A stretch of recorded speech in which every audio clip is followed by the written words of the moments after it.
This is a true story. The reconstructions are based on an original air traffic control transcript. In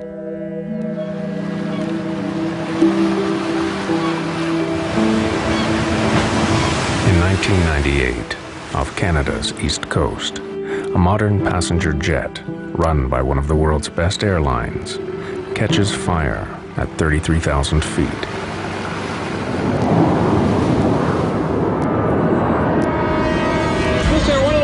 We are dumping fuel now, and we must land immediately. In the final 6 minutes, communications from the cockpit cease. It's burning already! Then, the plane plummets into the ocean.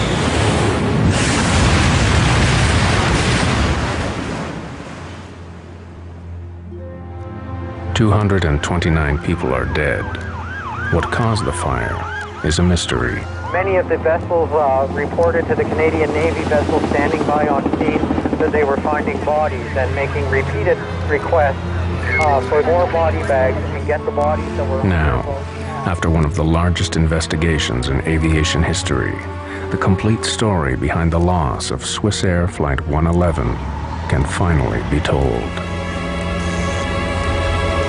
It's a wake-up call for the entire airline industry, to ensure that what happened aboard Swissair would never happen again.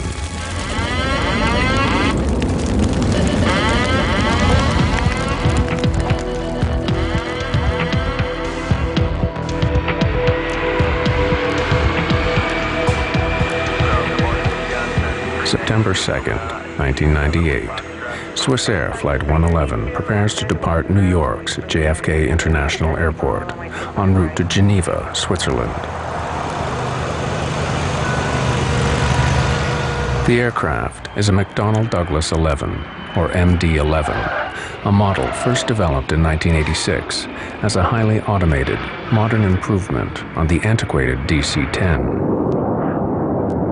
It is considered one of the most reliable large passenger jets in the skies, and Swissair pilots are among the world's best trained. Okay, after start checklist. Engine anti-ice. Not required. Roger, not required. Take off. Swissair 111's pilots are Captain Urs Zimmermann and First Officer Stefan Lowe. Swissair 111, hold short, 3-1 left. Zimmermann encourages an easygoing atmosphere in the cockpit, but he is also known for his by-the-book precision. When not flying, he trains new pilots for Switzerland's national airline. Flaps and slats. Flaps set, 15 degrees. Set at 15.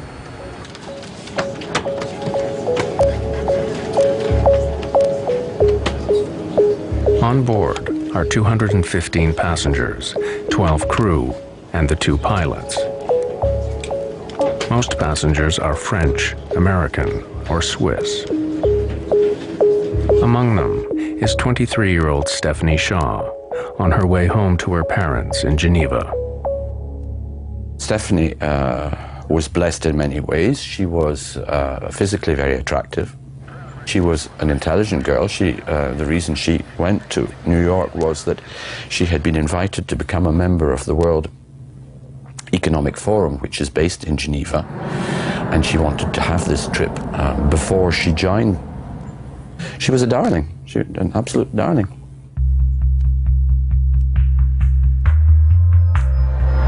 Swissair 111 Heavy, clear for takeoff.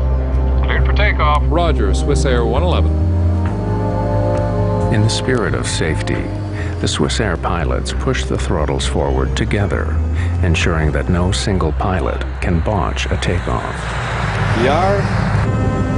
V2.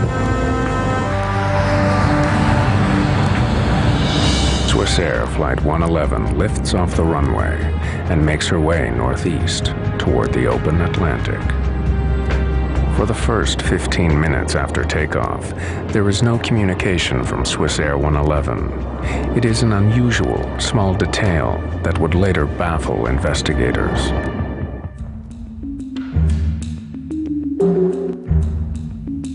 Atlantic air traffic is handled by a remote center in Moncton, New Brunswick, Canada. Almost half an hour after takeoff, Captain Zimmermann makes his first communication with Moncton. Moncton Center, Swiss Air 111 Heavy. Good evening, level 330. Swiss Air 111 Heavy, Moncton Center, good evening. Reports of occasional light turbulence at all levels. Moncton, Swiss Air. It is a perfectly normal beginning to a transatlantic crossing.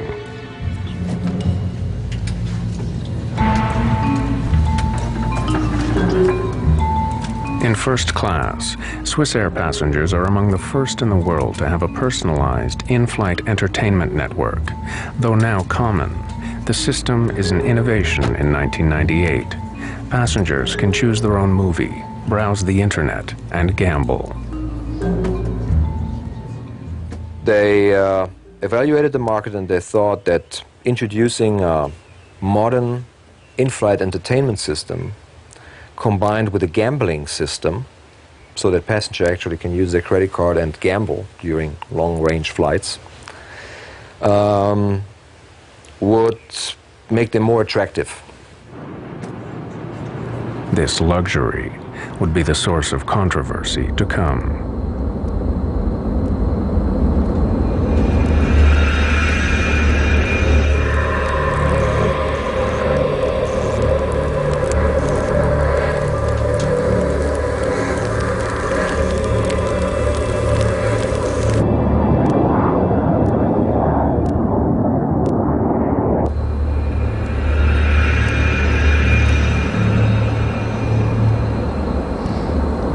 Smell something?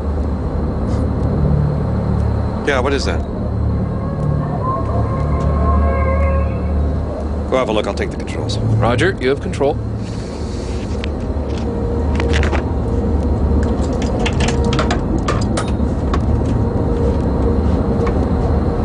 First Officer Lowe investigates the area near the air conditioner vent. Harmless smoke traces from air conditioning systems are common on commercial jets. I don't see anything, Urs, and there's nothing up there now.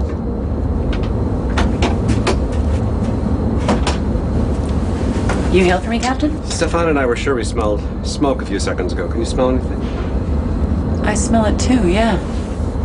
Could you smell it in the cabin before you came in? No, definitely not. They agree the air conditioner is the likely culprit. Can't see it or smell it anymore. Air conditioning, is it? Yeah.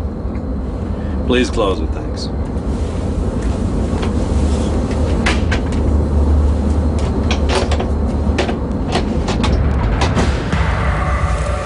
Behind the sealed panel, the pilots cannot see that the problem is getting worse.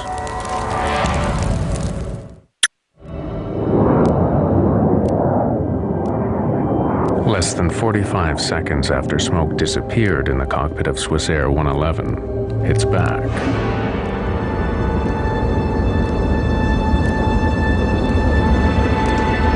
Zimmerman follows Swiss Air procedure. He makes plans to divert the plane for the nearest place to land. Find the closest place to land, Stefan. We'll need the nav charts from the library, also weather data for the area. Boston's close.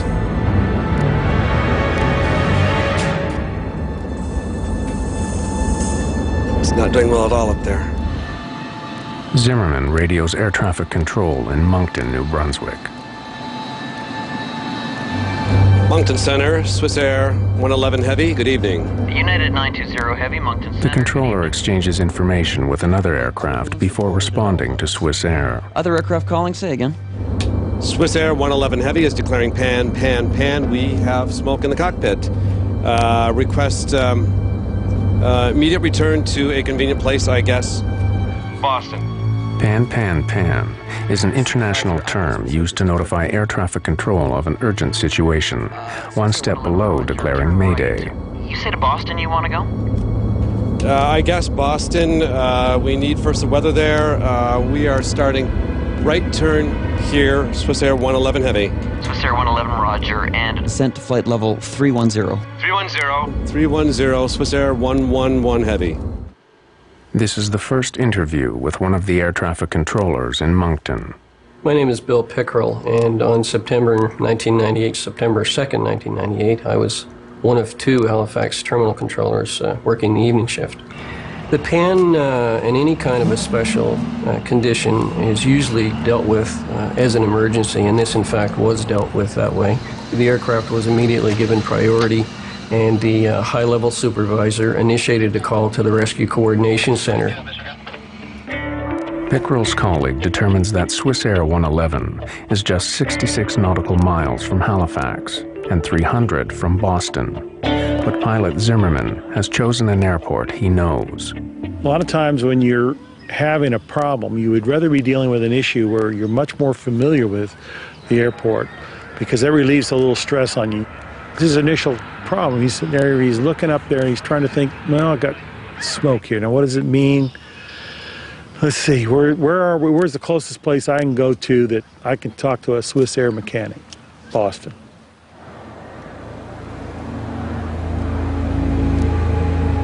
Swissair 111 Center. Swissair 111 Heavy, go ahead. Would you prefer to go into Halifax?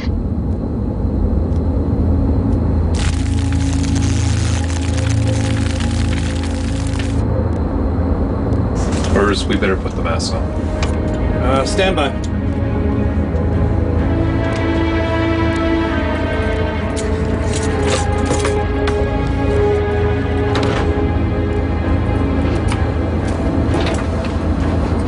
Realizing their location, Zimmerman decides Halifax is the best option. Affirmative, Swissair 111 Heavy. We prefer Halifax from our position. Swissair 111, roger. Proceed direct to Halifax. Descend now to flight level 290. Level 290 to Halifax, Swissair 111 Heavy. The controller signs off with another aircraft. His jurisdiction is high-altitude flights. As Swissair is on descent to Halifax, he hands over responsibility to terminal controller Bill Pickrell. At that point, everything was normal. I gave the pilot an initial descent, and he requested to level off at an intermediate altitude to get the cabin in order for the landing, which I took to mean that they needed to pack away dinner trays and things like that. It was an indication to me that while his situation was unusual, that they weren't considering it as an emergency at that time. Watch your speed, Stefan. Don't descend too fast. Roger.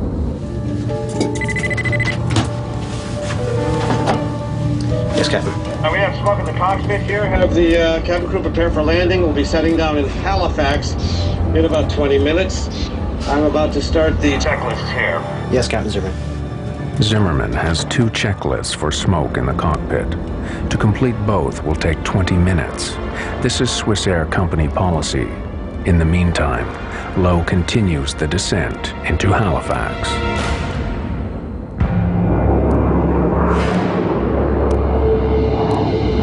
Stefan, I'll need you to handle the radio while I do this checklist, all right? 119.2 for the Swissair 111 Heavy. Roger. Swissair 111 is now at about 25,000 feet.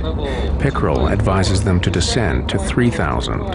But First Officer Lowe says he'd rather fly at 8,000 until the passenger cabin is cleared. His decision to remain high underscores the sense of control in the cockpit. 2979. From my point of view, it gave all initial appearances that it should be a fairly straightforward operation, that assuming that everything happened normally, the aircraft would require a minimum of handling to lead them into Halifax. Swissair 111, you can descend to 3, level off at an intermediate altitude if you wish, just advise. But Pickrell is concerned the plane is not coming down fast enough. It appeared that the aircraft might have been a little bit high, and I wanted to ensure that the pilots were aware of how far they were from the airport, how many miles they had to fly, so that they could judge their own descent and make their decision about what they wanted to do. Roger. At the time, we descend to 8,000 feet, and we are clear at any time to 3,000 feet. I keep you advised. Okay, can I vector you to set up for runway 06 at Halifax? Roger, a vector for 6 will be fine. Swissair 111 Heavy. Swissair 111, roger, turn left heading of 030. Left heading 030 for the Swissair 111 Heavy.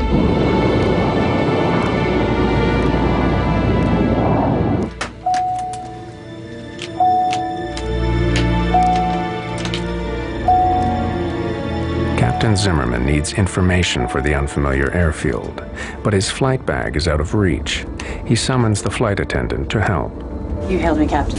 For 2 minutes now. I need that flight bag there. It's got the approach charts for Halifax.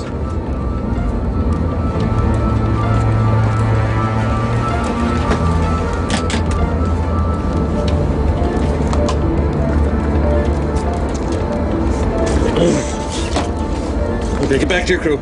Yes, Captain.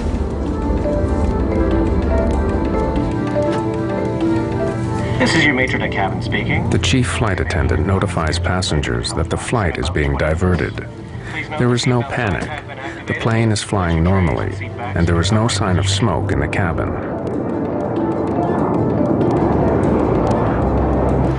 Swiss Air 111, the localizer frequency is 109.9. You've got 30 miles to fly to the threshold. We're going to need more than 30 miles. But still, at more than 20,000 feet, Swiss Air 111 is too high to make a landing in 30 miles. The frequency is a 109.9 for the localizer. Okay, Roger, 109.9, and we are turning left, heading north, Swiss Air 111 Heavy. And we've got to dump fuel. Agreed. So far, communications from Swiss Air have been calm. Still, Moncton Center initiates emergency efforts at Halifax Airport.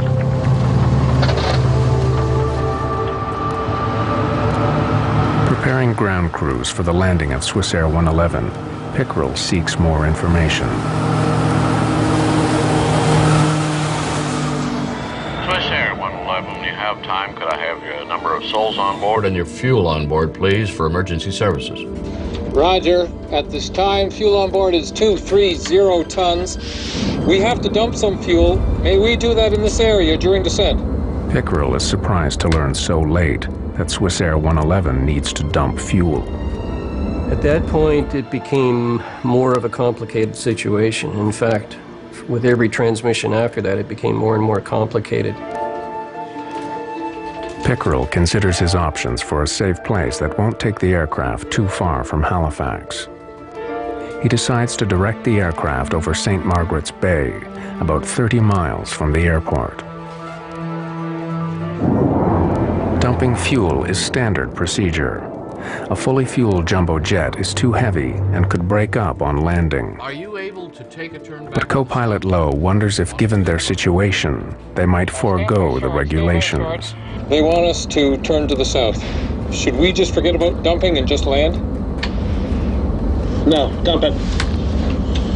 Okay, we are able for a left or right turn to the south in order to dump.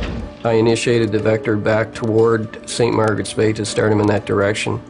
It indicated to me that, again, it wasn't a critical situation on board, that in fact he did have time to be able to go back and dump his fuel over the water.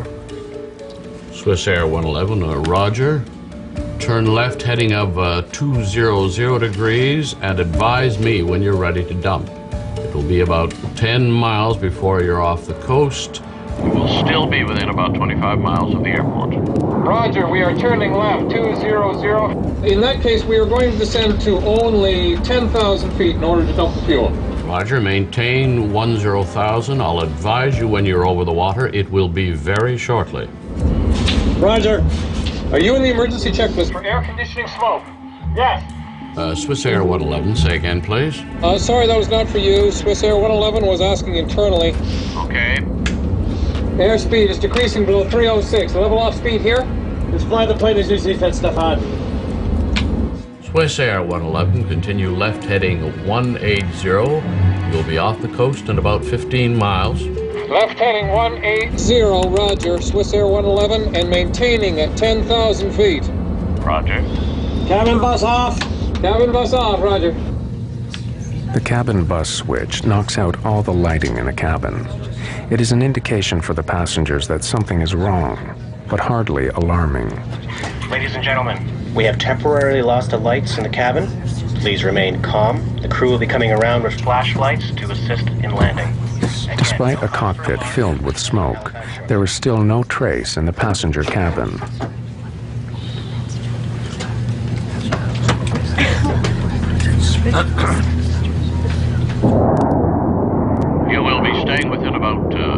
drive 40 miles of the airport if you have to get back to the airport in a hurry.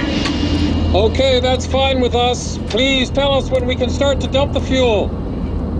Suddenly, the MD-11 sends out a warning that the smoke is a sign of a more serious problem. Autopilot, disconnect! Copy that, autopilot, disconnect. Swiss Air 111. The fire has now reached the plane's autopilot, and this is just the beginning. 10,000, 11,000 and 9,000 feet. Swiss Air 111, you can block between 5,000 and 12,000 if you wish. One by one, systems all over the aircraft fail. In seconds, the calm in the cockpit dissolves. Between 12 and 5,000 feet. We are declaring emergency now. Swiss Air 111 at time 0124. The two pilots speak simultaneously. Combined with other distractions in the control room, Pickerel is unable to hear a critical transmission. Lowe's declaration that they must land immediately. We are dumping fuel now. We must land immediate. Swiss Air 111, just a couple more miles. I'll be right with you. Roger that. And we're declaring emergency now. Swiss Air 111. Missing this transmission is a moment Bill Pickerel relives today. I'm not sure that it's a feeling that you can adequately describe. I recall reviewing the events of that night 1,000 times to determine if there was something additionally that I could have done, or if there was some mistake that I might have made, or was there any way that I contributed to this. And eventually I was able to come to the point of realization that there wasn't anything that I could have done, that everything that could have was done. Now, there is nothing to do but wait.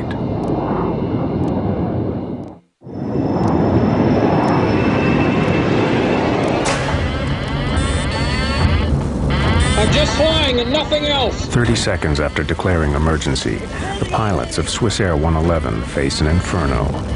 All my screens are down. I'm flying on standby instruments, maintaining 300. Swiss Air 111, you are cleared to commence your fuel dump on that track, and advise me when your dump is complete.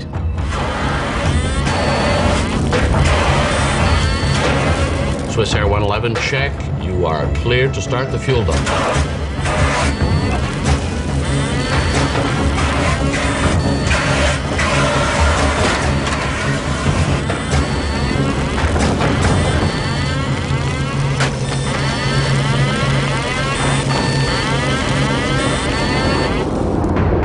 There is no further communication from the aircraft.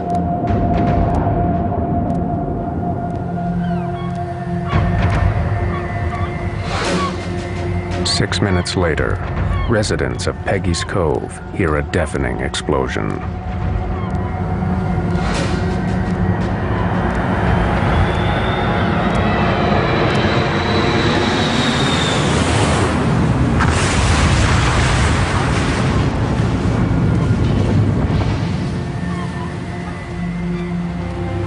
No one knows what happened to 229 people after 360 seconds of silence.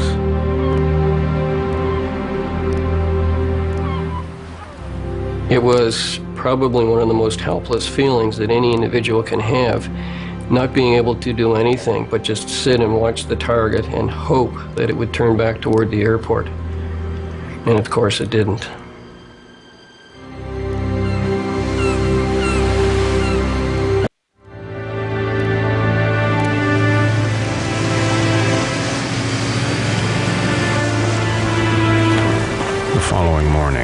Would-be rescuers glimpsed the terrible remains of Swiss Air 111.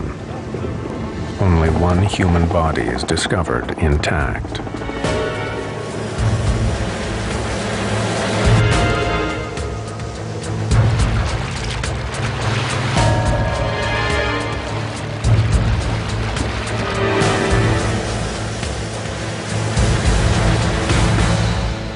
In Geneva, Ian Shaw has a premonition about his 23-year-old daughter, Stephanie. that night, the night on which she was due to return, for reasons I can't explain even now, I was restless and I was disturbed, and I slept early and woke while my wife was still awake and asked her if she had had news of Stephanie. No, she had not, but she didn't expect to have news of Stephanie. We knew she was coming on that flight and that she would certainly expect me to be at the airport to fetch her in the morning. I awoke around 6 Geneva time, and on television there was a report of the crash of Swissair 111. And I knew instantaneously that we had lost our daughter. The Transportation Safety Board of Canada launches what will become the largest air disaster investigation in the nation's history. They only know that Swissair 111 experienced a cockpit fire, but what caused it remains a mystery.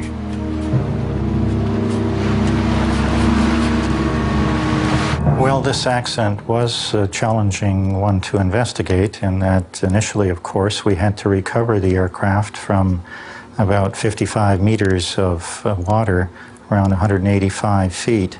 Of course, it was also in many pieces. As it turns out, it was in a couple of million pieces. So that was the initial challenge. And then after that, of course, when you have so many pieces, you need to determine which are the relevant ones and what are these pieces telling you about what happened and why. The TSB embarks on a complex, multi-stage plan. First, divers are deployed to survey the wreckage. They discover that the plane is smashed into millions of pieces. As fall weather worsens, the risk to divers increases. At this rate, the investigation will take years to complete.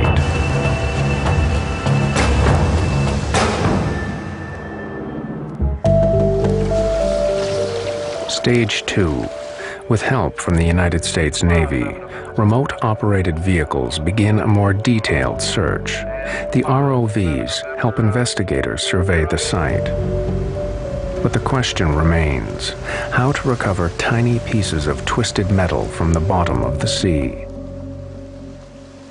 Out of the wreckage, the first breakthrough emerges: Swissair 111's black boxes. Recordings of cockpit and computer data tell investigators that everything on the plane was working perfectly until the last few minutes.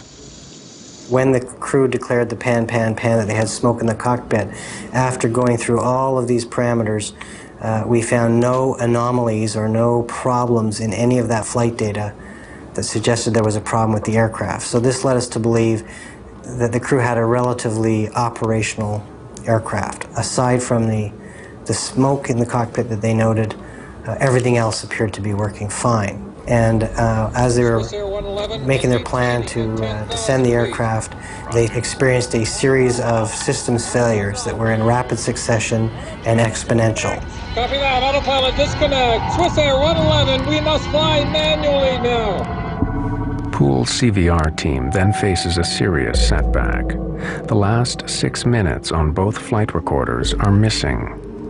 You're losing systems rapidly on the airplane in that 90-second period that things are happening very fast. And one of the last things we know about was the 2 recorders went offline. So the fire has presumably breached the lines, breached the sources to these recorders, and has stopped them. With the failure of the black boxes, investigators are no closer to learning how or where the fire started on Swissair 111.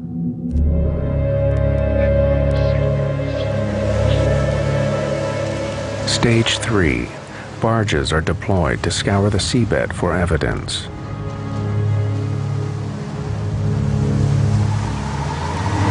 One by one, sad remnants of the airplane reach the surface. One of her engines. Then the landing gear. These are among the largest pieces of Swissair 111 to be recovered. The rest are mere fragments, dredged up in a painfully slow process. Stage 4. A nearby military hangar provides a makeshift lab for the growing team of forensic investigators. Among them are representatives from the American NTSB, Boeing, Swissair, and the Royal Canadian Mounted Police.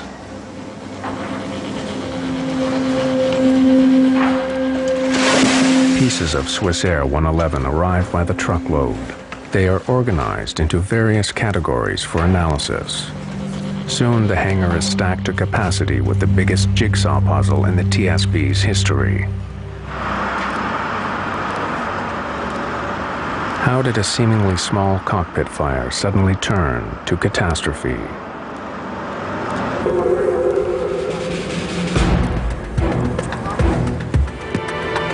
The team sorts through nearly 250 kilometers of wiring retrieved from the wreckage of Swissair 111. Here, the first real clue, evidence of fire caused by electrical arcing. Scorch marks on metal reveal that the source of the fire was in the back of the cockpit, directly behind First Officer Lowe. An examination of the aircraft's wiring plans leads investigators to a likely suspect, the entertainment system in first class. The system had some major deficiencies. It was getting very hot. It drew a lot of power.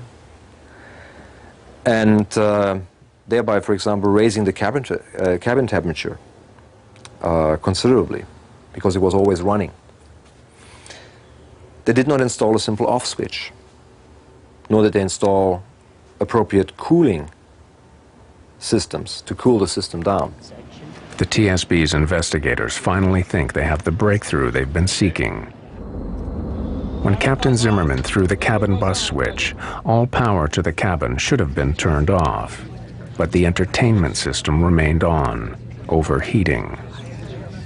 If you'd ask most pilots, they would say, well, if I push the cabin butt switch, it's going to turn off the things behind the cockpit. It's going to isolate that electrically for me so that I don't have to worry about that, and that I can just concentrate on those things that might affect me flying the airplane. Well, as it turns out, that this switch was kind of bypassed in this case for this IFIN, or entertainment system. Swissair immediately disables the entertainment system on the rest of its fleet. But the TSB concludes that the mystery is not solved. By the time that cabin switch was turned off, the fire was well underway, and so that had no real bearing on the initiation or propagation of the fire in the Swissair 111 aircraft. Investigators determined that the problem with the entertainment system alone could not have brought down Swissair 111. The search for answers must continue. Stage 5. The TSB decides to reconstruct the MD-11 from the wreckage. A wireframe mock-up they call the jig provides a spine for placing tiny pieces back where they once belonged. The reconstruction reveals that the hidden fire spread from the cockpit back into the first-class galleys. Some metal showed heat damage from temperatures as high as 1100 degrees Fahrenheit. As the investigation continues, some argue that the actions of the pilots may have contributed to the disaster. Some experts charge that Zimmerman and Lowe's by-the-book approach may have cost them their lives. Swissair 111 was asking internally. Some operators emphasized in a very early stage, land as soon as possible, and then if you have time, go into the checklist. Others said, here's the checklist, and at the end of the checklist, if that doesn't help, then land as soon as possible. Pretty contradictory to basic flying instructions, where student pilots learn at a very early stage that whenever you have smoke, you have a fire, and fire means land as soon as possible. Emergency light switch on. Emergency light switch on. Unfortunately, in this case, the way the checklist was written, it didn't identify that now start towards the divert. It started more on, let's try to see if we can solve the problem. And so now all of a sudden you're taking on a problem that just kind of crept up on you. You weren't expecting it. We're going to need more than 30 miles. But the TSB considers the timeline. Investigators determined that Swissair 111 would not have made Halifax Airport under any circumstances. There just wasn't enough time. In our calculation, we showed that starting at the ideal descent point from 33,000 feet, which was at about 10:14 p.m. that night, it would take some 13 minutes to get the airplane onto the ground, which would take us to 10:27 p.m. By 10:24, the systems in the aircraft were starting to deteriorate.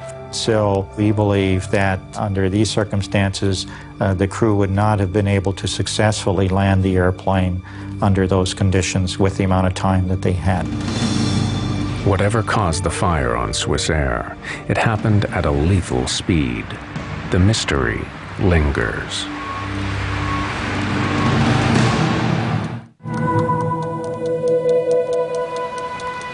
A year passes. Then another ambitious operation begins.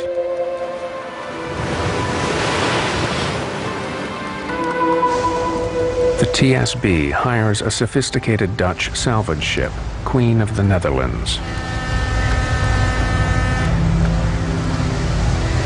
The vessel is equipped with a gigantic vacuum system, capable of dredging even the tiniest pieces of Swissair 111 from the ocean floor.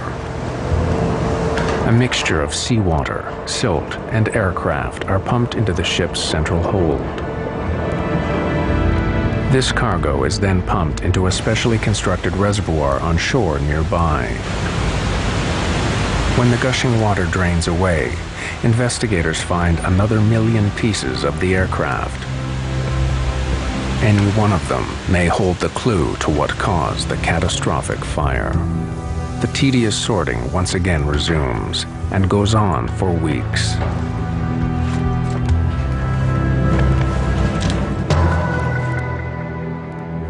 Finally, after 15 months, they find what they've been seeking: one faulty wire.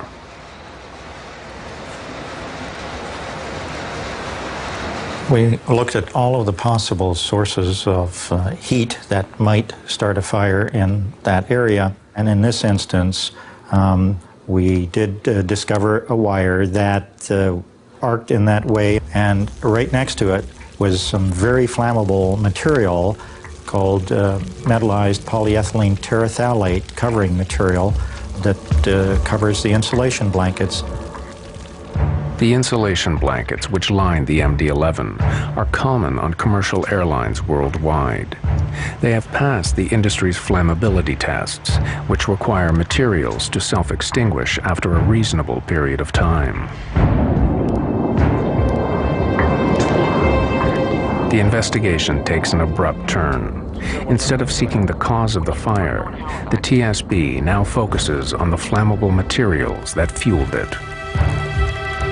This thermoacoustical material that was in this aircraft was very flammable. Even though it passed a test, it does sustain and it does propagate flame. So this investigation did focus on the flammability of materials and the requirement to reassess the criteria that is used to certify materials, not just thermoacoustical insulation blanket material, but also other materials that goes into aircraft, much of it in hidden areas. Now they have their answer. A wire arced in a closed space behind the cockpit. The arc ignited the insulation, which in turn lit other materials, such as foams and plastics. The pilots could not sense how quickly the fire intensified, but 14 minutes after they declared pan, pan, pan, the fire disabled all electronics in the cockpit. The black boxes went dead. Forensic examination also helped shed light on the desperate final minutes in the cockpit. Lowe was in his seat. Captain Zimmerman was not. likely fighting the fire and probably dead before impact. The first officer was probably trying to find a place where he could put this big airplane. He just didn't have a lot going for him. He didn't have a lot of instrumentation left, and I'm sure he was looking for something, some indication that would give him an idea of where he could put the airplane down, maybe even ditch the airplane. What is known is that the first officer was in his seat. Whether he was unconscious, conscious, maybe had severe degree burns on his skin, it's not known. We know the captain was not in his seat, so very likely he was trying to fight the fire. That the checklists were found molten together, the pages, indicates that they were used to fight a fire. At 10:30, Lowe shut down engine 2. Investigators determined that he likely received a warning that the engine was on fire.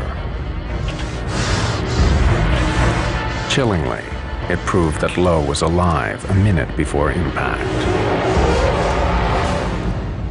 They could not determine whether the passengers were aware of the fire, at least until the very final moments. There were traces found of soot and smoke extending as much far to the business class overhead area. Whether the passengers have smelled the smoke, it's not known. DNA analysis showed that they had no residue in their body.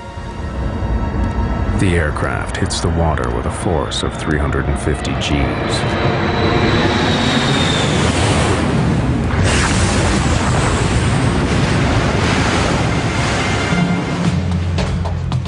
The TSB spends 4.5 years and $40 million, the largest air disaster investigation in Canada's history. Their conclusion is one powerful message: flammable materials do not belong on commercial aircraft. The rate of progression in this airplane, I think, surprised us and surprised others, and that's why we emphasize, again, the importance of raising the bar on the flammability standards for materials used in airplanes. Ian Shaw waited 4 years for the report to tell him what small flaw took the life of his daughter. But the truth has not extinguished his anger at Swissair. There has to be accountability. If you are involved in wrongdoing, you must be held accountable. And you must declare your sense of responsibility. Otherwise, you are hiding. And you are hiding, in this case, behind the flag of Switzerland. I think it's unbelievable. In the aftermath of the disaster, Swissair decides to remove the flammable insulate from its entire fleet. They also make changes to checklist procedure, reducing response time in a cockpit smoke emergency. But plagued with financial problems, the mighty airline shocks the industry when it goes bankrupt in October 2001.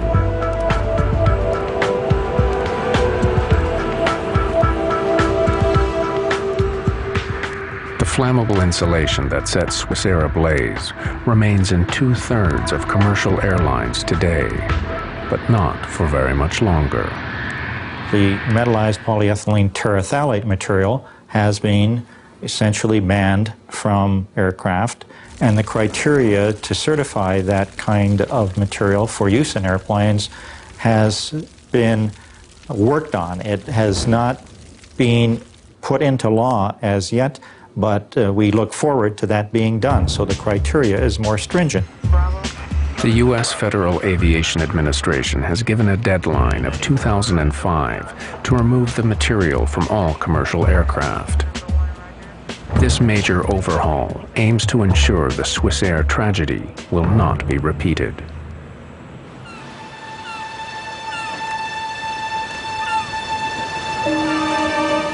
For Ian Shaw, losing his daughter so suddenly and violently has left a permanent emotional scar. He left his wife and his wealth behind in Geneva and now runs a modest restaurant in Nova Scotia in view of the sea where his daughter died. Why would I come here to this particular point in Nova Scotia? A lot of people have said, oh yes, we fully understand you want to be close to your daughter and the point where the plane crashed. That is no part of my being here. Swissair ripped out of me any possibility of proximity to my daughter. I found a comfort in the awareness of the presence of the eternal ocean, the ocean which has been going backwards and forwards for many, many, many thousands, millions of years. I came here because I had to. I can't give a fully rational declaration to you of why I came here. I can only say to you, I am in the right place for the wrong reasons.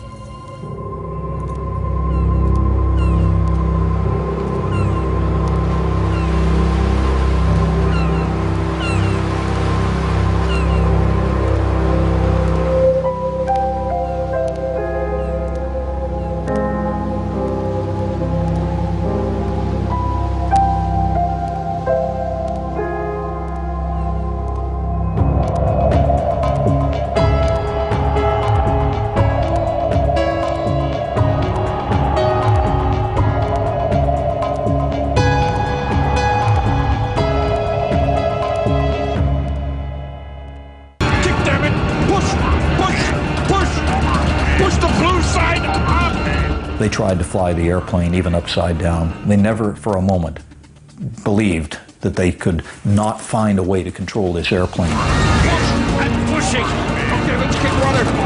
Left rudder. Can't reach it. Okay. Right rudder. Right rudder. Plane was being knocked from side to side. It turned upside down. It was spinning. Persons were being thrown against the walls of the plane, falling out of their seats, and the cockpit voice recorder screaming unbelievable, horrible last few minutes of their lives. Are we flying? We're flying. We're flying. Tell them what we're doing. Let me just... damn. At least upside down, we're flying. Yeah. And it was so violently upside down that the pilots were hanging from their shoulder straps. Passengers don't have shoulder straps.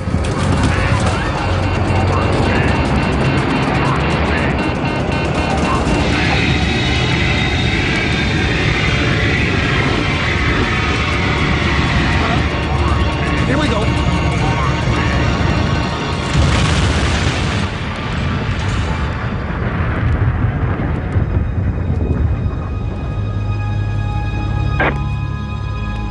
And he just hit the water. Yes, sir. He hit the water. He's down.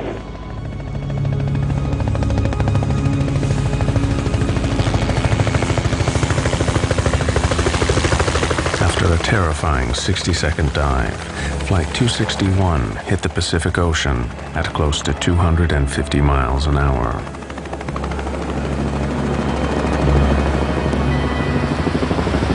Rescue helicopters were soon at the crash site, but there were no survivors. The plane had broken up on impact. 88 passengers and crew, including 3 young children, died instantly.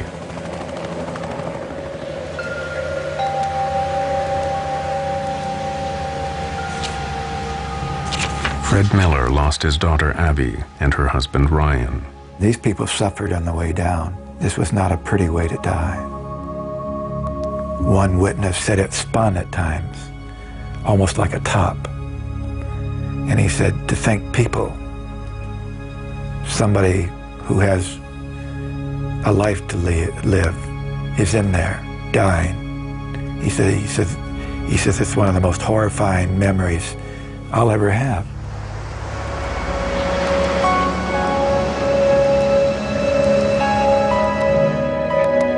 Susan De Silva lost her husband, Dean. I know that they went through a horrible, horrible experience. This was a violent end. These people suffered. There were no bodies that were intact or even close to intact. And they were conscious for a long time before it all came apart. Colleen Worley died along with her fiancé, Monty. As a mother, keep waiting for your child to come home. And Colleen had traveled so much in her life that it was unusual not to have her just walk in the door. All this time you're thinking something caused this, something made this happen, and I want to find out who's responsible for this.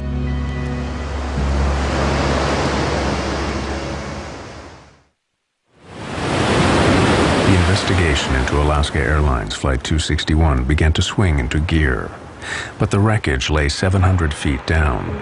So National Transportation Safety Board officials called on Navy submersibles to retrieve the plane from the seabed. We set up a base of operations, and we had a remote operating vehicle with the side-scanning sonar, which they used to map the debris field and get an idea of how widely spread the wreckage was.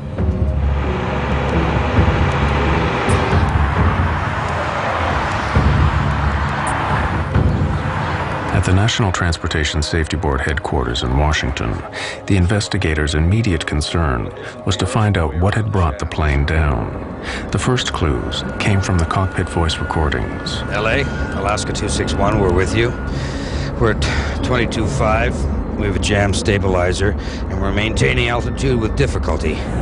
We immediately suspected some problem in the tail of the airplane, which is where the controls are. Or something was wrong back there, and that was the key piece of wreckage to look for.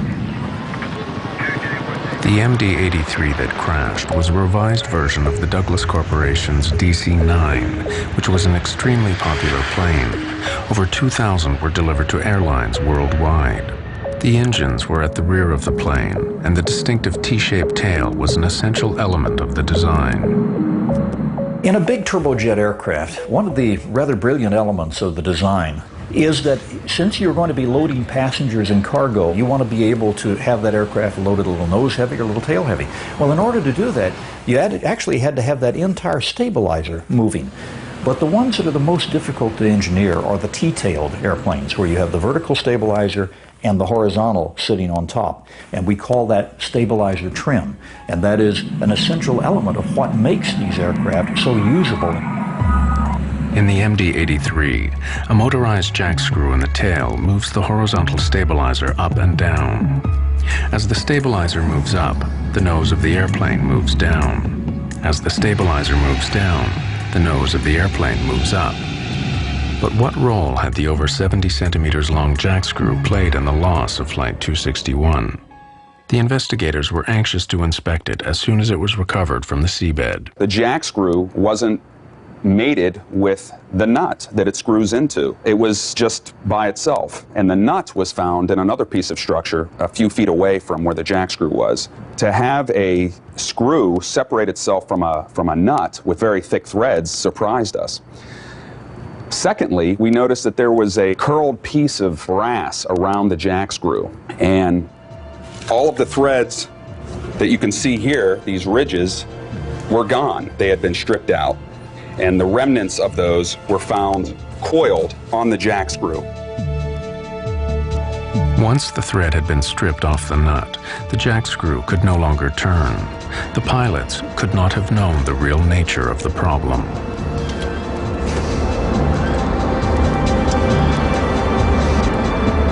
The crew was confronted with a situation that had never occurred before.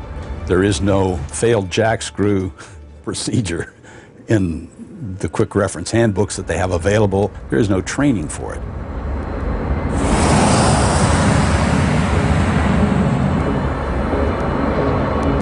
When the jack screw jammed, the pilots were unable to adjust the stabilizer. We felt that it was due to the fact that these nut threads had worn away and it was just too hard for that jack screw under the power of the electric motor to turn. That gave the flight crew an indication that there was a problem. The crew knew they had a problem in the tailplane, but they had no idea what. 2 motors controlled the jack screw, and they tried each of them in turn. But the pilot's attempts to free the jam stabilizer made their situation worse. We're at 23.7. Request. Yeah, we got it under control here. No, we don't. Where they went wrong was that they wanted to try both the alternate and the primary trim motors at the same time. When the pilot switched both the electric motors on, the jack screw moved, but the threads had given way, and the jack screw was now held only by a single retaining nut. From this point on, the plane was doomed. That end nut was never designed to hold the loads generated aerodynamically by the airplane. Let's get speed brakes. Give me high pressure pumps. Okay. Now we know, in the glaring light of hindsight, now when we turn the situation around in time and look back, we can see that this aircrew and no aircrew should have ever been fooling with the trim and trying to run it back and forth. The retaining nut grew weaker and weaker. Then, finally, through the loads beating down on that nut, the nut finally failed. Feel that? Yep. Okay, give me slacks. The jack screw slid completely out of the Acme nut, allowing the horizontal stabilizer to move well beyond its aerodynamic limits. This is a bitch. Is it? Yeah. The stabilizer forced the plane down, and now completely out of control, it rolled over into its final dive. Okay, let's get rudder. Left rudder. Left rudder. I can't reach it. This crew was working to recover the aircraft right down to the water. I mean, they did not give up the whole way down through the descent.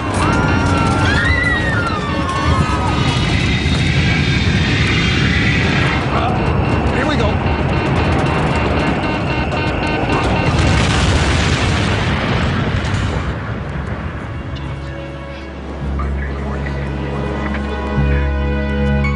It was clear to the investigators that the failure of the jack screw was the only explanation for the plane's erratic flight path and final dive. But why had this happened? Why had the jack screw failed?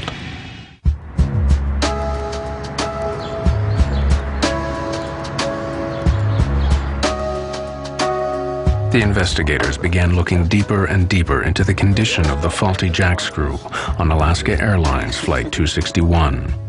What had caused it to fail? There was no lubrication or visible grease on the working area of the screw. That was surprising and strange.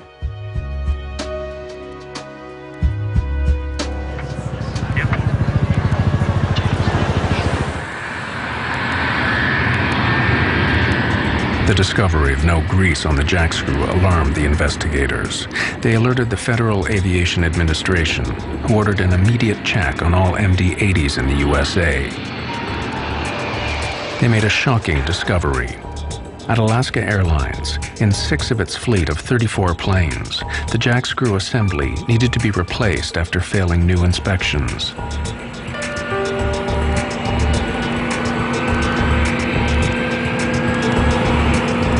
No grease is the culprit. No grease or inadequate grease is the only thing that can give you that wear rate. A simple lack of grease led to the failure of the jack screw and the loss of 88 lives. But why did this happen at Alaska Airlines? The investigators' attention now switched to the company's maintenance program. What emerged was deeply worrying. We interviewed all the mechanics who had worked on these airplanes. We knew that they had been falsifying records or not doing the work they had indicated. The mechanics at Alaska indicated that they were pressured to keep the planes in the air, or that their recommendations were overruled by supervisors. Some alleged that records were altered to show work done that was not done. Alaska has long been one of America's most successful airlines, but in the early 1990s, the economic downturn began to hit the company hard. Its response was to slash costs to revive its fortunes.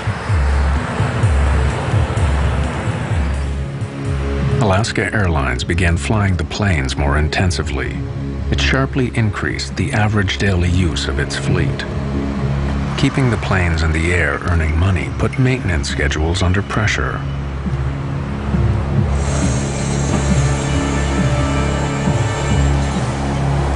John Leotine was a lead mechanic at Alaska Airlines' Oakland maintenance facility, where he worked for over 8 years. Leotine felt that the new pressures on maintenance put passengers' lives at risk. He was to pay dearly for expressing those concerns. We have used an actor to portray his experiences based on his sworn evidence to the NTSB. Leotine claimed that planes were pushed back into service too quickly. Sometimes, rather than wait for a replacement part or repair, supervisors passed planes fit for service, free to carry passengers up into the air.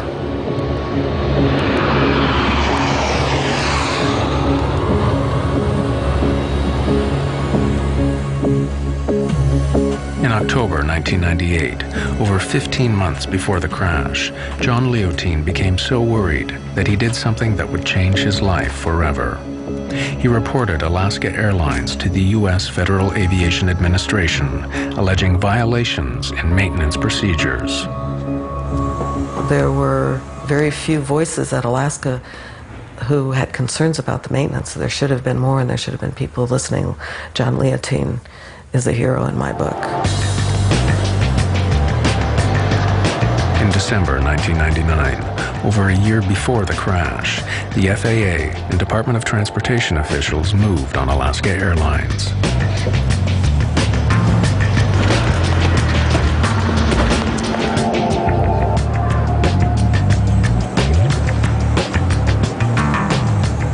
The case was referred to federal prosecutors, and the FBI raided Alaska's maintenance facilities and seized thousands of records.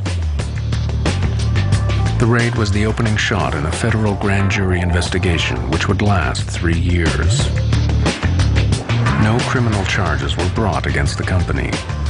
Alaska Airlines officials denied that any unsafe planes were put into service or that passengers' lives were ever at risk. But the investigation revealed hundreds of violations of federal regulations. Alaska Airlines was fined. The FAA insisted on changes to the company's maintenance and safety procedures. The FAA also suspended 2 supervisors for falsifying records.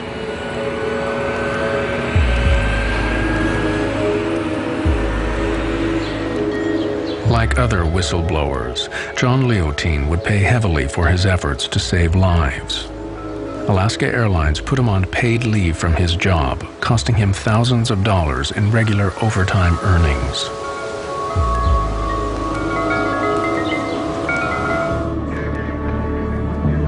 Then, in January 2000, John Leotine saw his worst nightmare come true. The kind of accident he had tried to prevent by contacting the federal authorities now took place just off the California coast.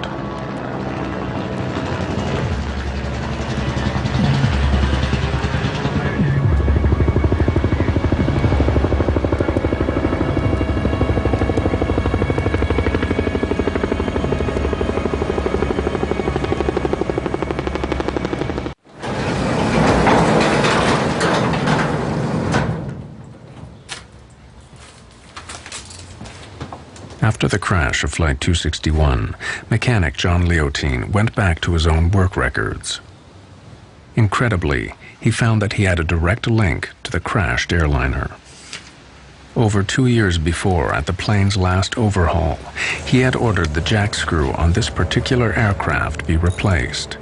He then went off shift.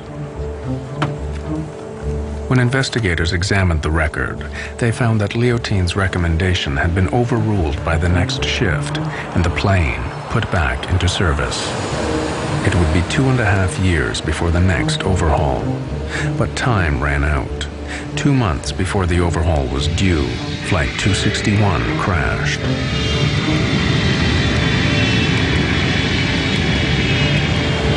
Alaska Airlines labeled Leontine a disruptive influence. Later, he sued the company for libel. Alaska settled, but Leontine could no longer work in the industry he loved. I get calls almost every week of somebody saying, should I blow the whistle? And I always tell them, you need to know, you need to be prepared to find another line of work, because you will not work in the industry and you will not work in the government. In most cases, it's almost impossible to be a whistleblower and survive your career.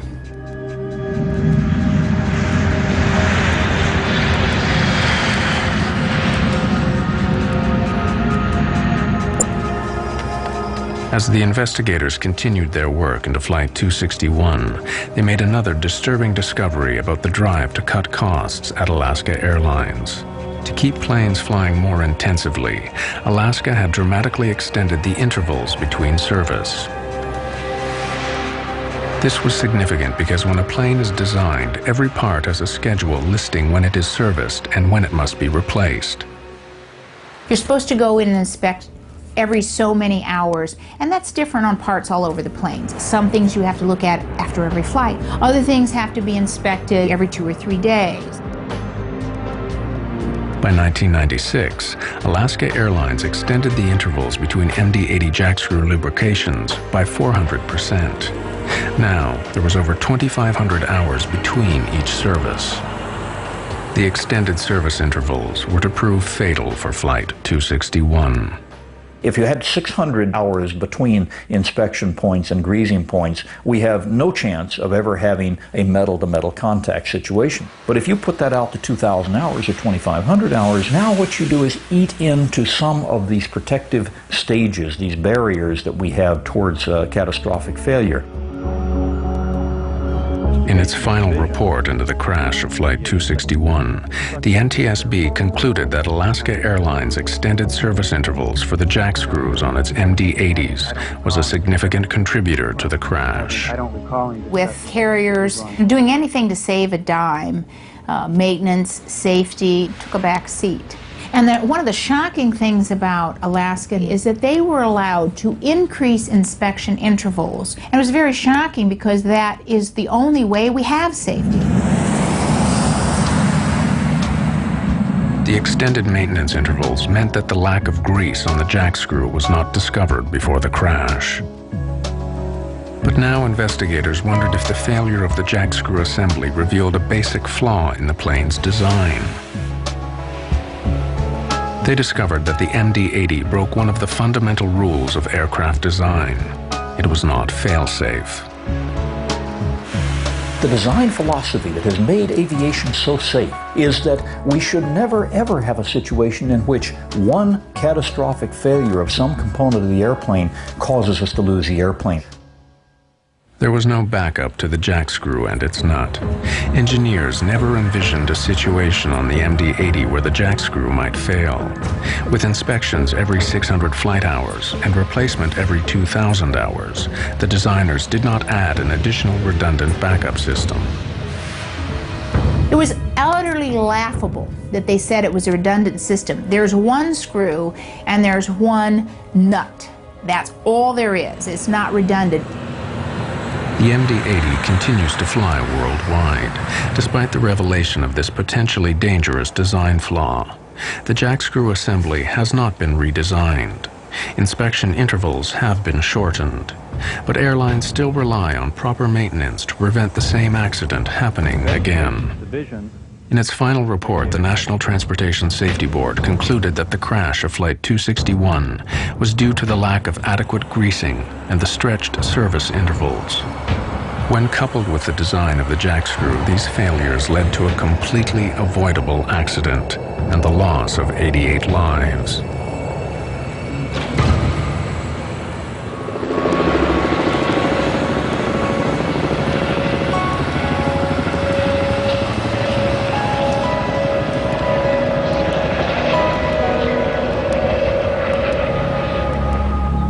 Three years after the crash of Flight 261, the relatives and friends of the dead dedicated a permanent memorial at Port Hueneme, close to the crash site. Janice Stokes.